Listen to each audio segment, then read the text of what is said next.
Something feels different about AI lately, right? It's like that vague sci-fi feeling that was always off in the distance is gone. And now it's been replaced by something you can almost touch. Today, in this explainer, we're going to dive into why that idea of the singularity suddenly feels very, very real. I mean, to put it simply, the vibe has just totally shifted. And this isn't just a hunch. It's a feeling that's being shared by a lot of people who are watching this space really closely.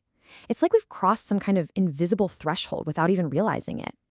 And this gets us to the real heart of the issue we're exploring today. See, on one hand, you've got experts saying that AI is on the verge of changing, well, everything. But on the other hand, our brains are literally wired to fight that idea, to just assume things are going to keep going the way they've always been. It's a massive clash between exponential tech and our good old-fashioned linear brains. Okay, so what's really driving this feeling? Why does this particular moment in time feel so pivotal? Let's break down why the singularity is starting to feel more real than ever, and it starts with a prediction that is startlingly close. The year to keep your eye on is 2026. Yeah, that's just around the corner. The prediction from some major players in the field is that this is the year AI stops being just a tool for science and starts accelerating science itself. Just think about that for a second. The actual process of discovery put on hyperdrive. And look, this isn't just some far-off theory. We're already seeing the beginnings of this with models like Anthropic's Claude. It's being reported now that Claude is writing over 90%, and sometimes almost all, of the code for its own next version. The AI is literally building its own successor. Now, a human is still there to give the high-level direction, but the actual heavy lifting, that's getting automated. This is recursive self-improvement, and it's happening right now. So, if all of this insane progress is happening, why is it so incredibly hard for most of us to really truly process it? Well, the answer isn't in the technology. It's inside our own heads. It turns out our brains just aren't built for this.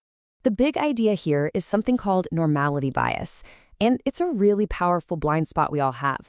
See, our brains evolved in a world that was, for the most part, pretty stable. So they're designed to just assume that whatever's normal today will be normal tomorrow. When a truly massive, earth-shaking change comes along, our brains really struggle to accept it as the new reality. And this chart just nails the mismatch perfectly. Our brains, you could call them our chimpanzee brains, were built for a world that was local, linear, and stable. But the world we've built, it's global, it changes exponentially, and it's in constant motion. It's like we're trying to navigate a superhighway with a map that was drawn for a quiet country road. So here's the crucial takeaway. This mismatch isn't just some interesting psychological fact. It creates a really deep, fundamental, almost existential feeling of disorientation. You know that feeling that the ground is shifting under your feet, that you can't quite get your bearings? It's not just you. It's a symptom of our psychology desperately trying to catch up with our technology. And this psychological hurdle isn't just a personal thing, it's actually shaping the entire public conversation around AI. As we get closer to the reality of what this tech can do, the way we talk about it is starting to grow up. A really good way to see this in action is through this idea called the Overton window. Now, that's just a fancy term for the range of ideas that the public finds acceptable to talk about. And when it comes to AI safety, believe me, that window has moved a lot. Just a few years ago, the whole conversation was dominated by these really extreme doomer scenarios about AI causing some kind of existential catastrophe. Today, those ideas are not really at the center of serious institutional talks anymore. The key figures in the space have moved on to tackling more practical, nuanced, real-world challenges.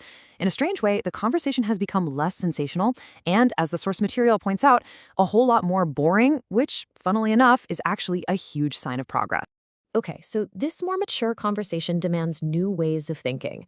We have to start moving beyond our old, familiar concepts of intelligence if we're going to have any chance of grasping what's coming next. Let's start with a classic, one you've probably heard of. Cognitive dissonance, right? It's that really uncomfortable, itchy feeling you get in your brain when you hold two contradictory beliefs at the same time, and your brain just desperately wants to resolve that conflict. It's a huge driver of human thought. But see, that describes a conflict between ideas we already have. What about that other feeling? The one where you just know that a piece of the puzzle is completely, totally missing. And this brings us to a really cool and powerful concept, the cognitive lacuna. A lacuna is just a gap, a missing part. So a cognitive lacuna is when you are aware of a gap in your knowledge. It's that feeling, that intuition that an idea or a connection should exist right there, but you just can't quite put it into words yet. And this isn't some abstract philosophical thing. It's happening all around us. Think about a doctor trying to figure out a mysterious illness. They're basically hunting for a cognitive lacuna, that one missing piece of information that makes all the symptoms make sense. Or an engineer troubleshooting a massive system failure, sensing that gap in their understanding of what went wrong. This is the engine of discovery. So what in the world does this cognitive lacuna idea have to do with AI? The answer is everything. This might just be the key to understanding the next great leap for artificial intelligence. Just think about it for a second. So much of human genius, whether it's intuition, a scientific breakthrough, a work of art, it isn't just about connecting the dots that are already there. It's about sensing where the dots are missing in the first place. It's about identifying these lacunae. So if we're mapping out the evolution of AI intelligence, you could say the first giant step was just achieving coherence. The ability to give answers that are logical and make sense. But the next step, and maybe the much, much bigger step, is for an AI to start identifying these gaps, these lacunae, all on its own. And this is the big idea. The next truly massive paradigm-shifting breakthrough won't just be an AI that's better at answering our questions. It'll be an AI that can actually sense the gaps in our collective knowledge and then articulate the missing pieces for us. It won't just answer our questions, it will find the right questions to ask. And that leaves us with a pretty profound final thought to chew on. We spend all our time and energy trying to get AI to answer our questions.